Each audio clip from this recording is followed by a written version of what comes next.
petition to council or to federal government in March this year on the back of our very successful Valuing Darkness conference. And we are requesting that artificial light at night is legislated and looked at so that we can reduce the impacts to our environment.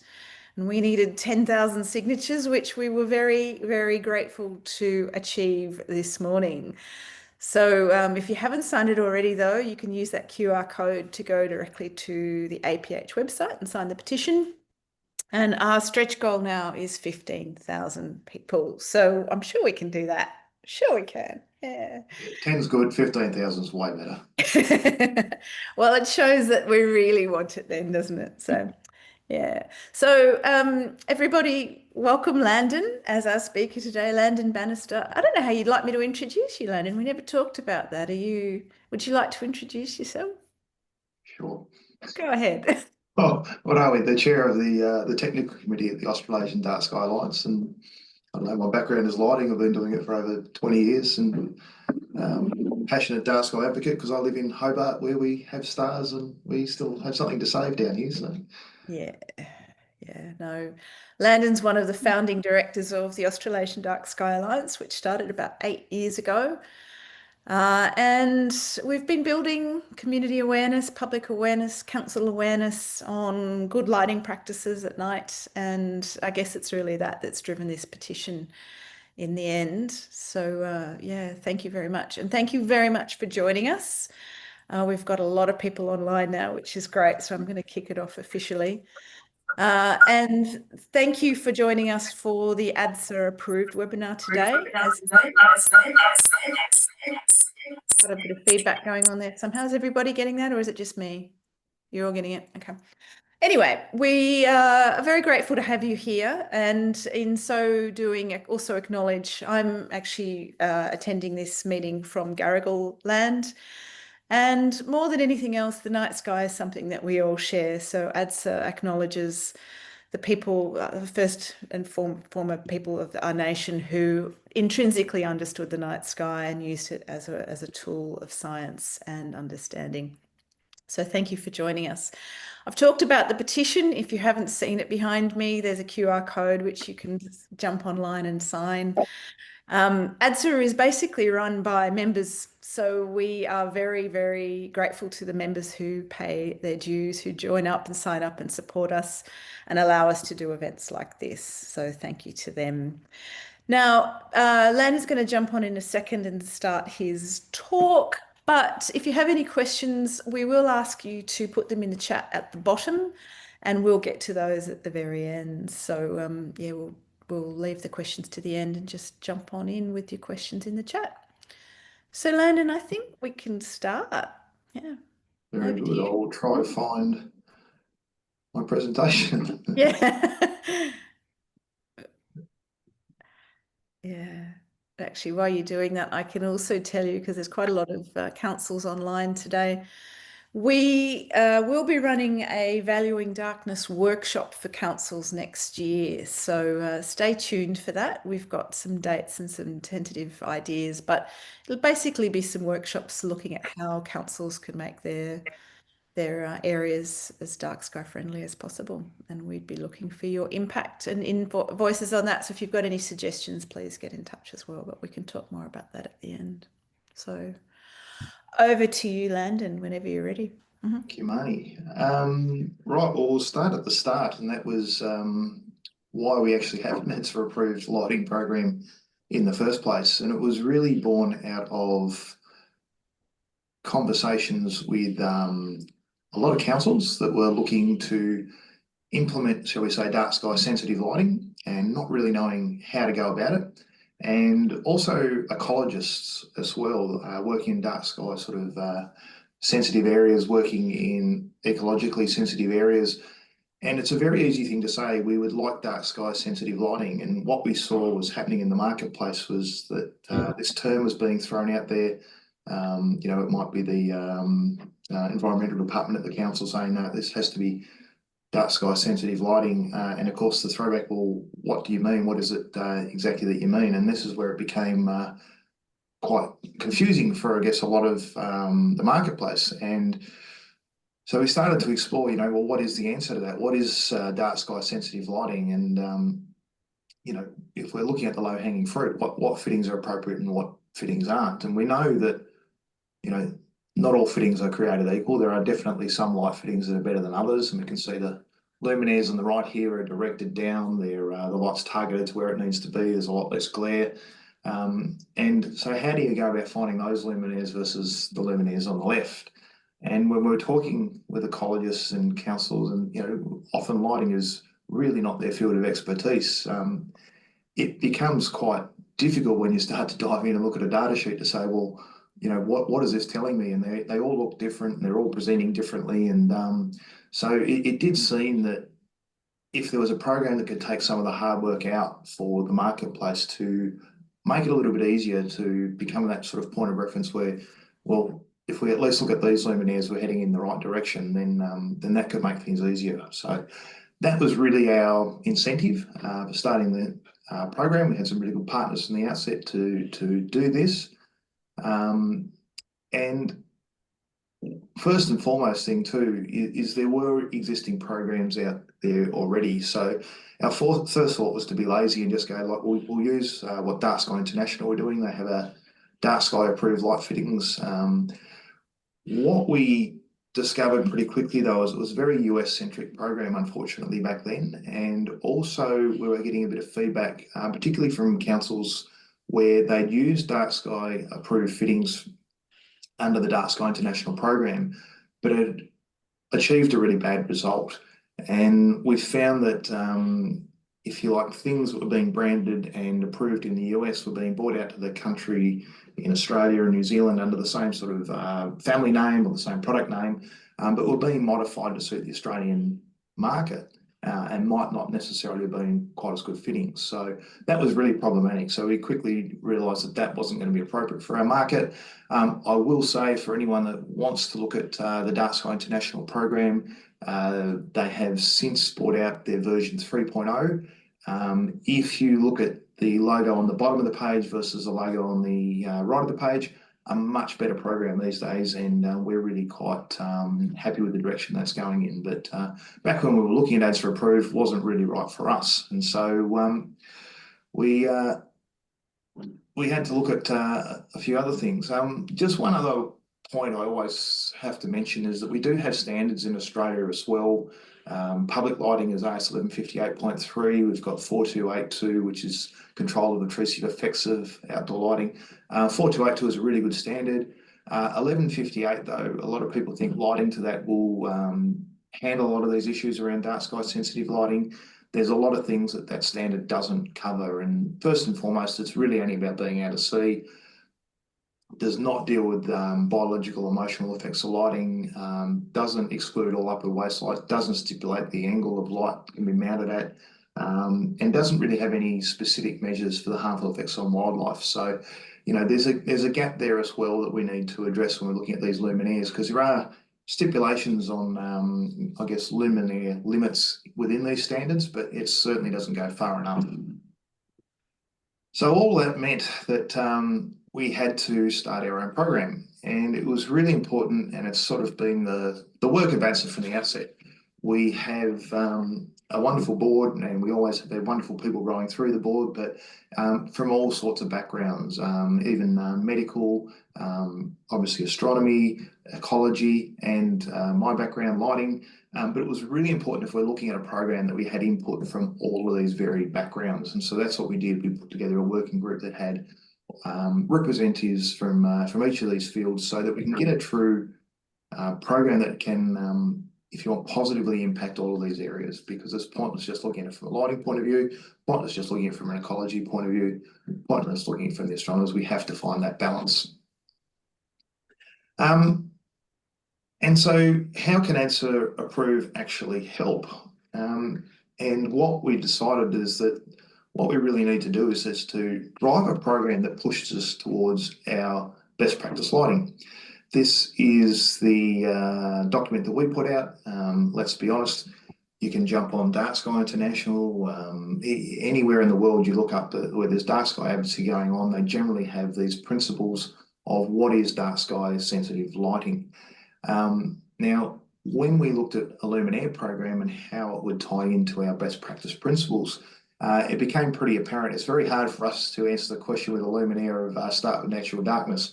Unfortunately, that's a question you guys have to answer. Do I actually need a light in the first place? First and foremost question you should ask before you ever even look at ADSA approved as a program.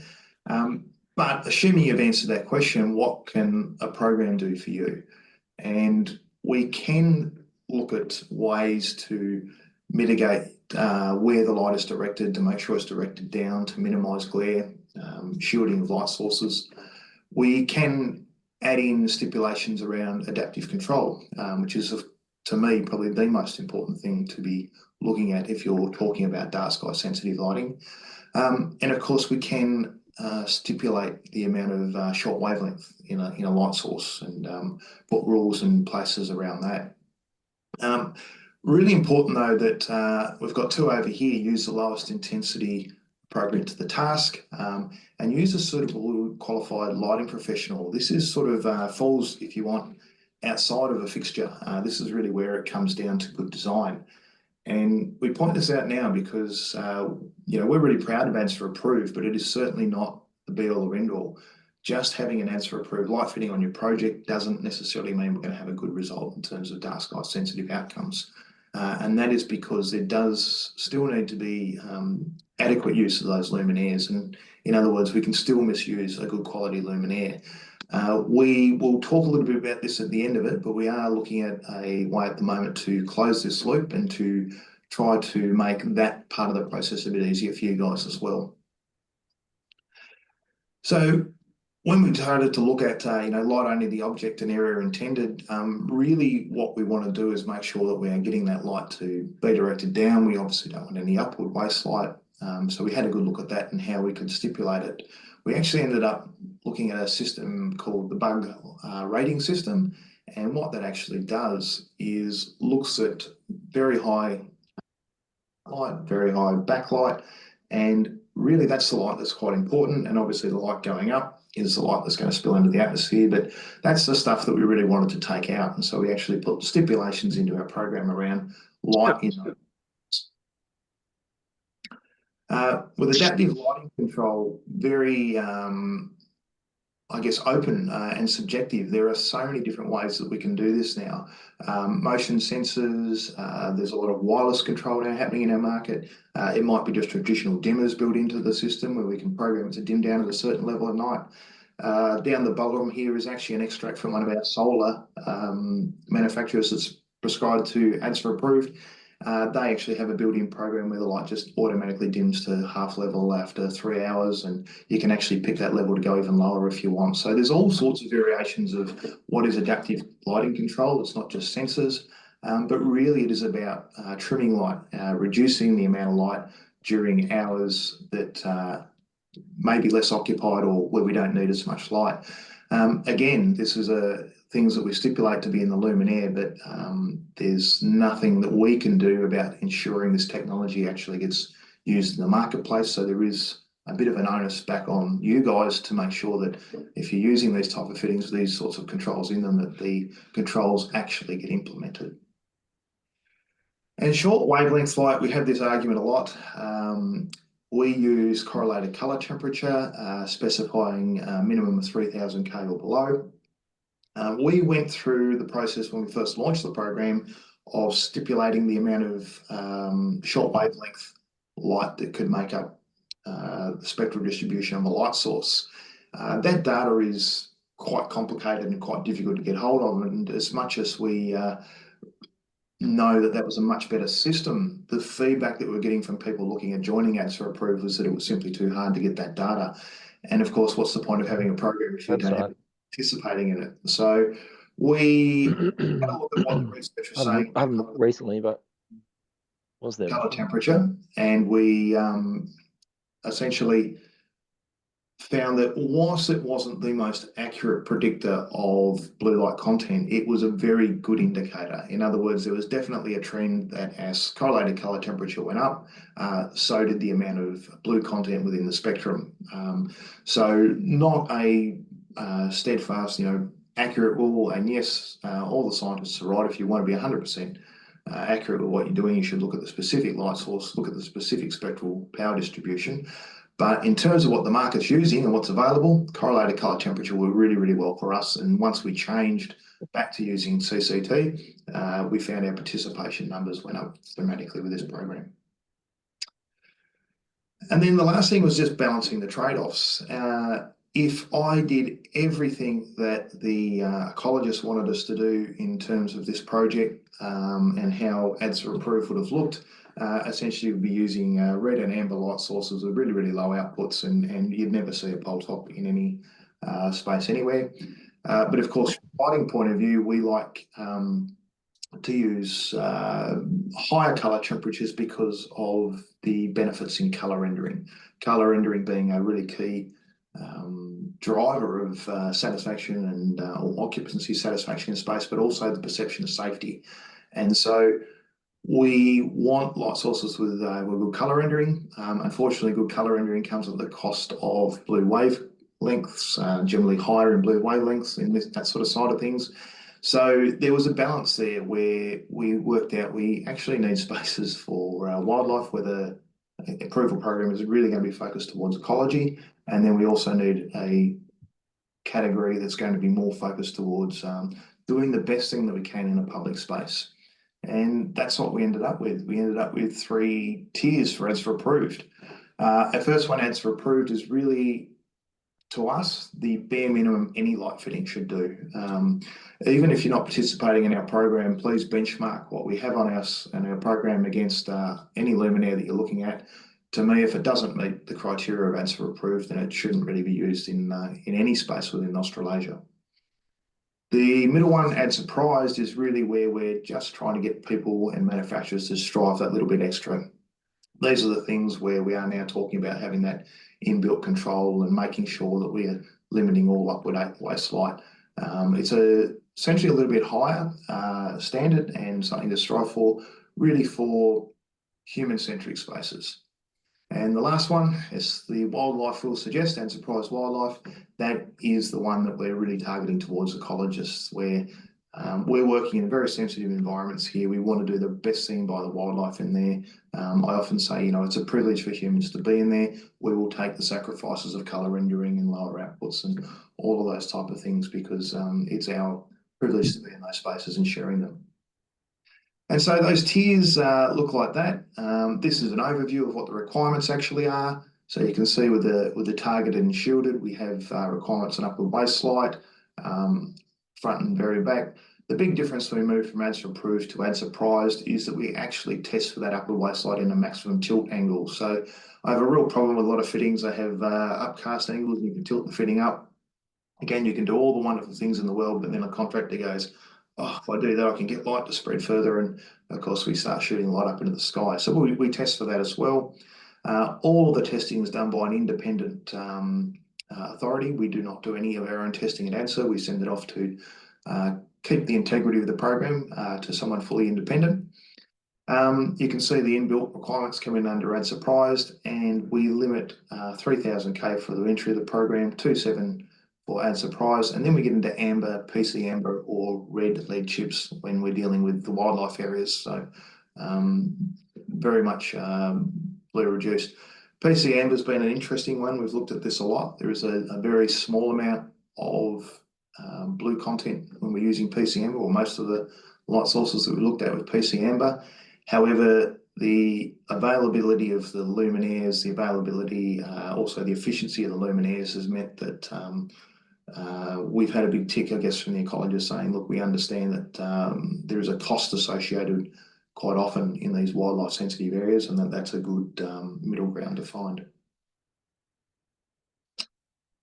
So what might it look like to use ADSA approved in practice? And I'm going to go to a friend of mine did this project, Riverbend Park in Launceston, and I love her dearly, Miriam at Play Street.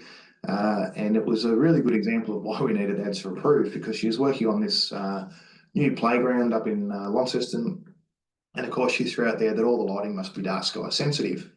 And the engineer looked at that and went, oh, okay. And then the contractor looked at it, okay. And the council looked at it, okay. And so, of course, it got thrown back to Mary. Well, what exactly do you mean by dark sky sensitive? And she didn't actually know herself. She just knew that she wanted to see more stars and that, we should be doing something about light pollution. And so it forced that company to really start diving into what we meant. And this is right about the time we were looking at ADSA approved. And if you jump onto our website, you can easily download a list of the luminaires that we've approved. And what you'll see is across right there is we actually have drop-down boxes and categories. So in Miriam's case, she was able to go, right, I'm specifically looking at bollards, so we were able to filter out everything else and just look at bollards. I want to use ADSA approved prize, so she filtered out that. And then from there, that gave her a drop-down list of all of the products that were available to her. And so she jumps onto her website and goes, right, these are the brands. Click to their website, have a look at that specific product, follow the contact details. And she started to talk to a couple of manufacturers. And they were able to help her with the process of working out how far apart these bollards should be, what sort of controls, how we should manage it. And the end result was a pretty good, shall we say, result for that particular pathway in that particular park. So that's a little bit about how it should work and how we'd like to see it work. I will say that the big caveat there is that use of lighting professionals, and I will share with you that if you do have your ADSA approved fitting, but you do want a little bit of help in how we should lay them out, how they should be used, how we should incorporate the control.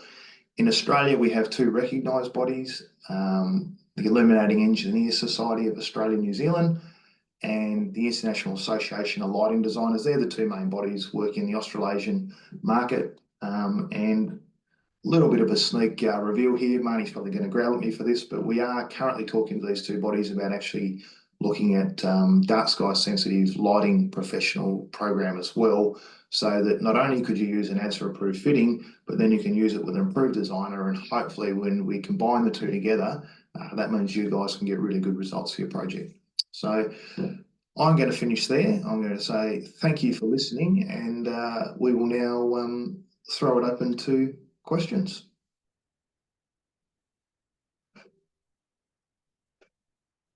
You're muted, Marnie. I just said, thanks, Landon. That was a great talk. And no, I won't growl at you. No, I wasn't sure if that was public knowledge yet. Are we allowed to say that? Yeah, well, look, I think it's a really relevant point, because we have had feedback, councils particularly wanting to do the right thing and just not having designers to help them. And yeah, our goal is to launch that early next year. So stay tuned, everybody. But Adam, you've got a question there. With ADSA approved because there is zero uplight, do you think that this also limits the type of available luminaires for use and prohibits the uptake of more dark sky lighting? If you had a small wall light with 0.5 lumens uplight, this wouldn't pass. Do you think there would be the possibility of another category for ADSA approved in the future? Landon. No, because this is where we would suggest that, that I'm a big believer in the importance of verticals especially in public space, for creating that perception of safety. We sometimes can only achieve that through the use of uplight. Now, I understand that. I understand the implications of that. And as a lighting professional, I think I could do that in an appropriate way. I would suggest that for us to just say that a luminaire can do that isn't right.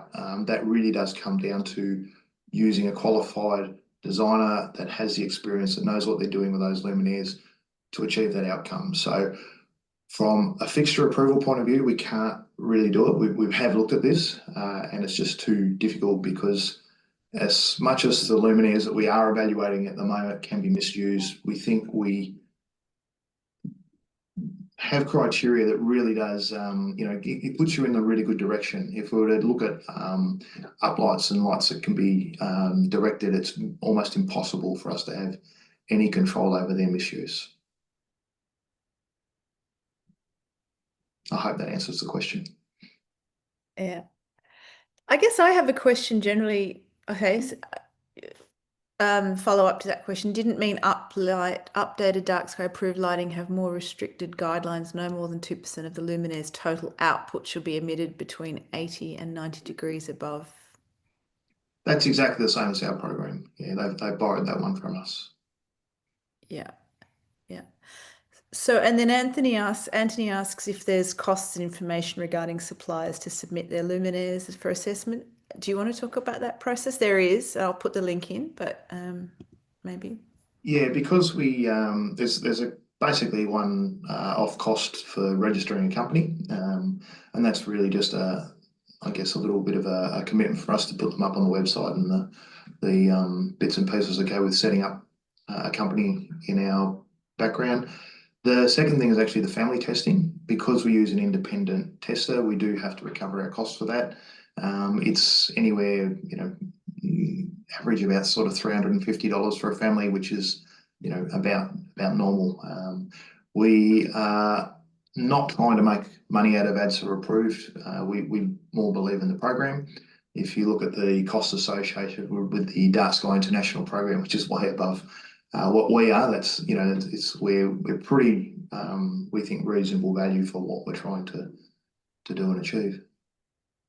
So actually, Anthony, thank you for raising that question, because I have just realized we've just redone our website, and the button that says, would you like to have your luminaires assessed, has disappeared. In fact, hasn't been included. So if you have a request, you can email Landon at technical@ausdarksky.org. But otherwise, I'll put a link into the follow-up email to this event, and then I will actually adjust the website so that that's more obvious for everybody to do. So yeah, there you go. Carol has asked, hi Carol from WA, have the ADSA approved fixtures been easily integrated into existing infrastructure? We're pushing for dark sky sensitive street lighting in WA and want to try and make that transition as easy as possible. Very easy on a council project that isn't controlled by the power authorities, Carol, and I know where you're going with this one. But the reality is the power authorities in your area will have very, well, this is specific to Australia, not so much New Zealand, but they will have very specific luminaires that they like to use, and their drivers for selecting those luminaires are very different to the drivers for selecting a dark sky sensitive luminaire. And this is problematic. So this is the main reason that we have ADSA approved as that entry level category. We're trying to address that issue with that category in essentially just it's not a big jump for them to get to that level, but any other type of project outside of street lighting controlled by authority, no problem at all. Street lighting is something that we're working on. There is also some big changes in that area, and the Australian Energy Regulator will be looking at wirelessly monitored power reporting. That becomes mandatory at the end of the year, or not mandatory, but legal at the end of the year, which means councils will be actually able to use smart technology, and I'll use the word smart with inverted brackets, but they'll be actually able to use wireless metering systems within luminaires to pay for the actual power that they use.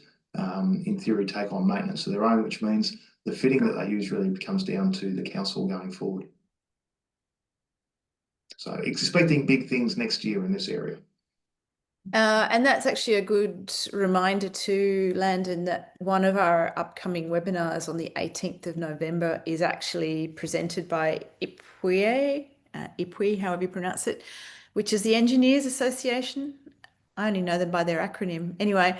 International Public Works Engineers Australia or something along those lines, yeah. Yeah. But they have a lot of good information along this, because they were one of the organisations that were critical in getting that through. So yeah, it's quite a significant change to, again, New Zealand, I think, way ahead of Australia, as always. But in Australia, street lighting has been extremely problematic for a long period of time. We probably have the worst street lighting in the globe. And so this is a big step to actually towards trying to improve that outcomes. Thanks, Landon. Yeah. So join us for that webinar, and I'll remind of the upcoming ones in a minute. Landon JP has asked, do we have any ground surface reflectances guidelines? We do not, and it's very hard to say what you should use there. And you know, as a lighting professional, we do need to be able to see surfaces. The National Light Pollution Guidelines for wildlife obviously state use the lowest reflectance possible. I think it's again, it's a designer question, not a luminaire question. For me, the one thing we always say, and we say it in our best practice principles, though, is as reflectance goes up, intensity should go down in accordance with that. So it should be one of our criteria in our lighting designers books, really, shouldn't it? It's definitely in there. Fantastic. Matt would like to know, would ADSA approved products be assessed on maximum tilt angle? Would you consider this? I'm not sure what that means, but we do actually assess on maximum tilt angle. So if we have a luminaire that's submitted with an adjustable arm, we'll actually take in that, say it's a 30-degree up tilt, we'll take that into account when we look at the file. And quite often what that means is that it won't pass up with waste light. So it is actually considered fully ADSA approved prized and ADSA approved wildlife categories. Thanks, Landon. I'm going to jump to Amelia's question because she's asked, are there any recommendations for illuminated signage alternatives that are more dark sky sensitive? And you can answer that, and then I wouldn't mind adding something. So go for it. No, AS4282 certainly is including a lot more around this at this stage. So you really need to make sure that the councils are fully aware of that standard and are making sure any signage that goes into their region is compliant to that standard. And even the signage companies, we're seeing the technology really dramatically improve of what they're doing. So I think any jurisdiction that doesn't have a signage policy these days is really opening themselves up into dangerous territory. Anyone that wants to see a good one can download the proposed one from the Melbourne City Council. And but yeah, it's not one that we deal with at ADSA, but 4282 certainly is taking some good steps in that area. And I was just going to add to that we have just created a new resource pack for our members. So in that, there are things like the ADSA approved best practice lighting guidelines, how to speak to your council about good lighting, how to speak to your neighbours, impacts on wildlife, impact on marine life. And one of the guides that we've actually done is just a very basic guideline for LED billboard lighting. So there's some simple measures that you can take. So instead of having white backgrounds at nighttime, you have dark backgrounds. Things like that. So, and you will receive that if you are a member of ADSA. So that might be a little incentive if you haven't already joined up, and we'll send that out to you. So there you go. Anthony also asked if ADSA approved would cross jointly improve lighting with Dark Sky International. 100%. No, I mean, I don't, maybe I didn't ask that question. With the new Dark Sky International Luminaire approval program, would Dark Sky International approved then automatically apply to ADSA approved? Yeah, no. So we're heading in that direction. That's certainly, it's getting closer and closer with each iteration of the programs. There's still a couple of sticking points, and so we're in conversation with those guys. It's where we think it should be. It's obviously makes sense. We just have to remember that Australia is very closely aligned to the EU in terms of the luminaires, our lighting standards. Everything is very, very closely tied to the EU, and the Dark Sky International program is very much written around the US market, and there are differences that make it difficult, but certainly not insurmountable. So the answer is currently no. In the future, we hope that might be a different answer. And JP's asked if there are any standards looking at modern car headlights, LED lighting, especially around sensitive areas. JP, I can tell you that if you jump on the APH petition website, which I'll put in the chat, and I'll put our own petition in there so that if you haven't already signed it, you can. But there is actually one in there asking for government to look at LED headlighting. So you might want to sign that while you're in there as well. Landon, do you know of anything else? Internationally, there's the issue of car headlights really comes down to the standards haven't kept track with the technology. So, from in terms of actual standards and testing, if you think about, we used to have really big light sources in headlights, and the computer modeling and the computer formulas that we use and the mathematics that used to work don't work anymore. And so the international standards committees are really aware of this, and so they are looking at how do we improve our testing and methodology, because all of those car headlights that are blinding comply to the standards. The problem isn't, that they don't comply. The problem is the standards. So there is work being done in that area as well. Thank you. And Scott asks, I think you mentioned that good night sky lighting should be under 3000 Kelvin. Does this general rule also apply for large outdoor commercial industrial operations such as ports? Yes, Scott, because I see you with Tasports. Essentially, the only real research that would support going to higher CCTs is in fast movement areas. So there's important to separate color rendering from color temperature. Color rendering is very important when you're probably dealing with large port areas and heavy machinery and those type of things. But these are not fast moving objects. The only real I guess evidence to support higher CCTs is fast moving objects. So that's things like motorways where the speed limit might be above 80 kilometres an hour. If you think about a lot of the ball sports and football fields and cricket fields that we like, they're always in higher colour temperatures for that reason. So there are exceptions to the rule, but in areas where there isn't fast moving objects, it's as long as we have colour rendering to put back into the equation, then we certainly don't need to look at anything above 3000 K. So, Landon, is that why? Because I noticed the other day when I was driving past Sydney Airport, airport's actually very warmly lit. So it's because it's not fast moving. Because I was thinking, if airports are, they're fairly dangerous areas, the airport's really warm. I don't know. I've been on a plane, so I go pretty fast. Yeah, but not when they're parked. Yeah, and it's a really interesting sort of area that we don't know a lot about. We know that our peripheral vision is affected far more than our near field vision. Like to say you need higher color temperatures for near field vision is just, I think we've pretty much got enough evidence that that's not the case. But there's a lot of what you pick up in your peripherals is quite interesting, and it tends to be fast moving objects do tend to be better identified under say blue or rich light sources. So at an airport, you've got to look at, what's important is it near field vision, is my peripheral vision. As you say, by the time a plane's landed, it's moving pretty slow after that. So yeah, there's all sorts of questions to answer around safety, but I always point to France, who've banned anything above 3000 K, and they're not having any issues over there with safety or traffic accidents or anything along those lines. Yeah, and actually, you've just reminded me. We have ADSA has a YouTube channel which we're starting to pick up some, a lot more people watching videos and things.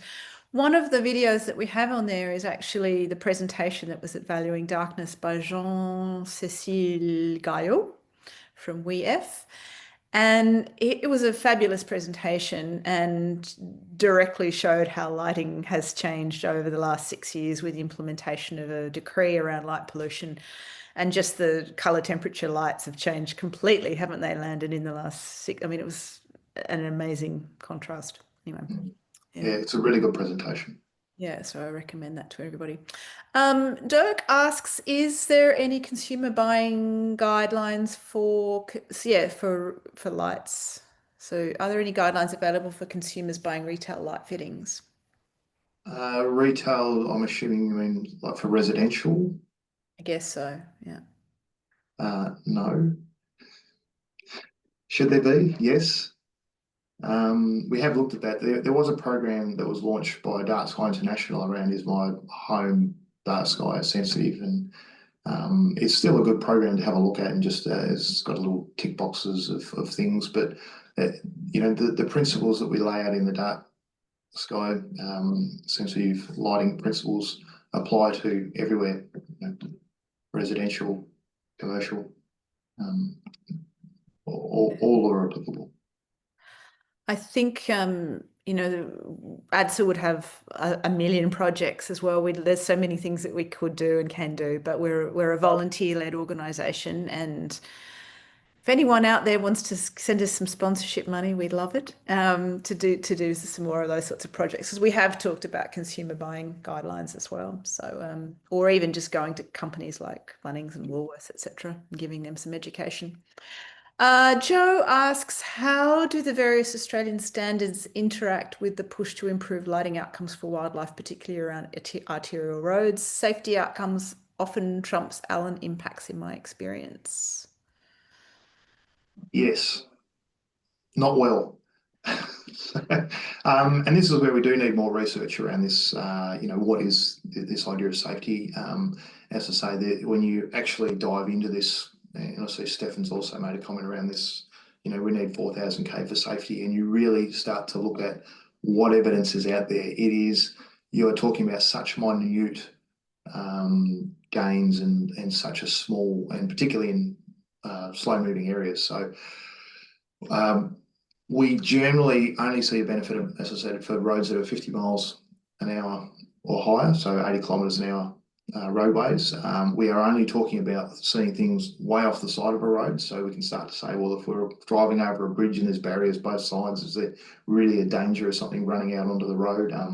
There's a lot of questions that need to be asked about this, and then it has to be balanced with what good we're doing for the environment at large. So it's I certainly would question anyone that's throwing 4,000 K at you for a safety reason on a arterial road, or in any of our suburbs of Australia and New Zealand. It's very hard for them to produce the evidence that supports that, because to the best of our knowledge, it doesn't exist. Thank you, Landon. And so you've answered Stefan. And then Adam asks, Dark Sky International has the allowance of 0.5 up light commercial lighting under 1,000 lumens. Is there a reason why ADSA has 0? Yes, it's just easier. No, the 0.5 generally, it's actually usually, it's written in there for indirect light. So, a lot of bollards might have say light reflecting off the luminaire itself, and so that's why they've included their allowance. We have had a few incidents where we're testing luminaires that's arisen when we're evaluating the data, and it's been conversations about the validity of what we're trying to do versus what the manufacturer's trying to do. And but yeah, it's I guess in a ways it's a very small difference, but the intent is the same. We tend to look at the testing of luminaires and our evaluation of luminaires pretty similar. Okay. That might have brought us to the end of our questions. If anyone has Lou's got her hand up. Oh, thank you, Marnie. Yeah. Thank you for the talk, Landon. I'm wondering about domestic lighting generally too. If you'd like to comment how significant that is, like driveway safety lighting, garden lighting, and also council decorative lighting around trees. I wonder how trees feel about the lights going around them. Would you like to comment about that? Thank you. Well, I don't know about the trees, but I know that the insect life living in the trees doesn't really like it. Exactly, and very important. So I think Dr. Teresa Jones says it best, where she says every time you uplight a tree, you destroy someone's home, and that's the one I like to throw out there. I think domestic lighting plays a huge problem, because Marnie says a great term herself, where it's light pollution is a little bit like death by 1,000 cuts.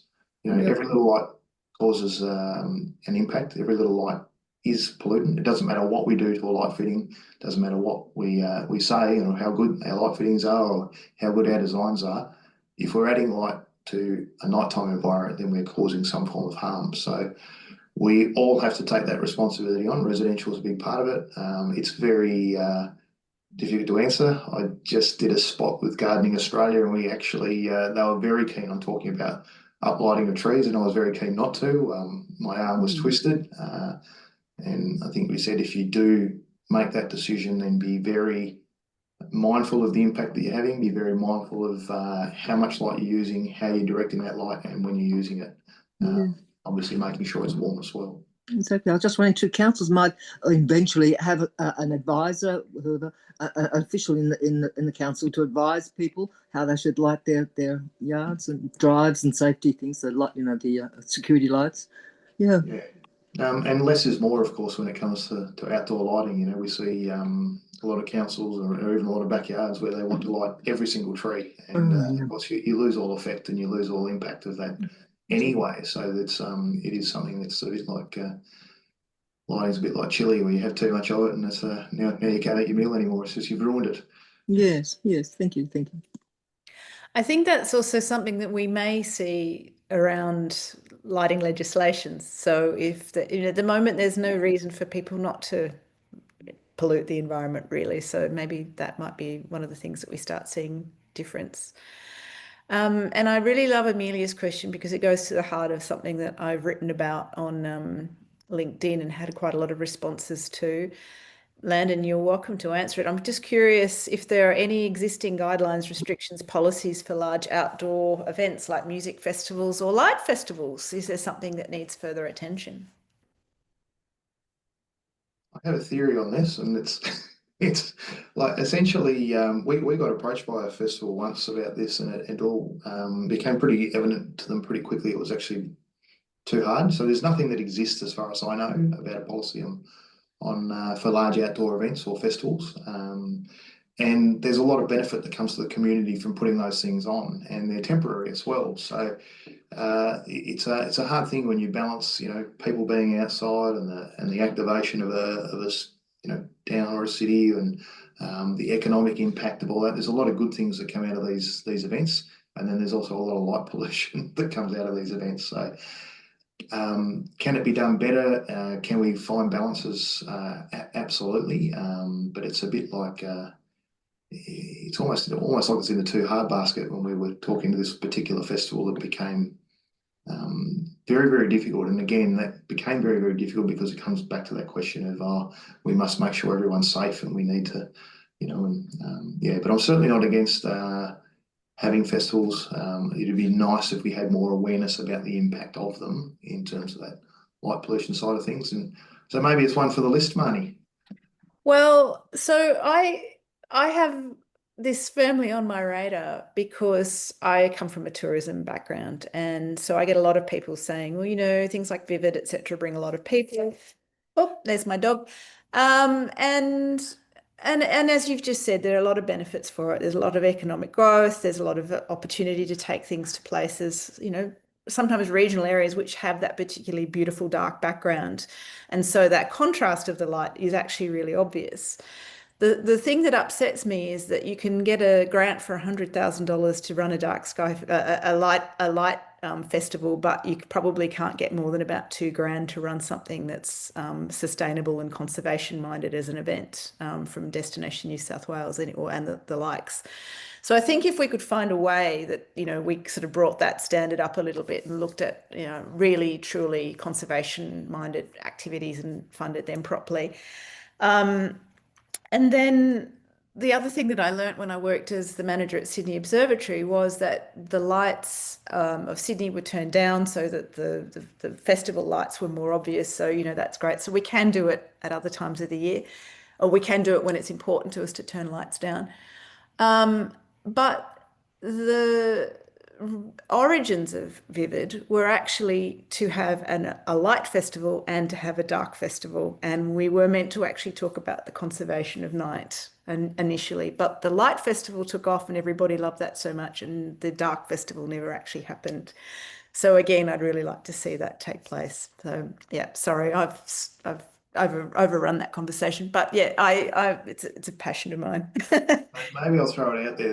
There's a great company, Studio Rosengard, and they have an art installation where they actually get entire cities to turn their lights off for a few hours and return stars to a city. And it's worth Googling it and having a look at their YouTube videos. But perhaps maybe people attending this webinar take the challenge to the council to get studio rising and to come to their town and I actually love do one it. of these I love it. installations. Yeah, fantastic. I'm just writing that down. I didn't know about them. Fantastic. Well, important issue. One last question. Important issue is permanent, I assume. Outdoor lighting installations in nature-sensitive areas. Festivals are typically short-term. Yes and no. The Festival of Lights was meant to go for 3 months at Uluru, and it has been there for, well, 6, 7 years pre-COVID now. So not always short term. But you're right. Yeah, generally they are short term. So on that note, I'm going to sign off because we like to keep everything to time. Thank you very much for joining us. The next webinar is with Kelly Pendoli, who was one of the authors of the National Light Pollution Guidelines, and we'd love to have you along for that. That is on the 14th of October, and Landon will be hosting that meeting. I'm not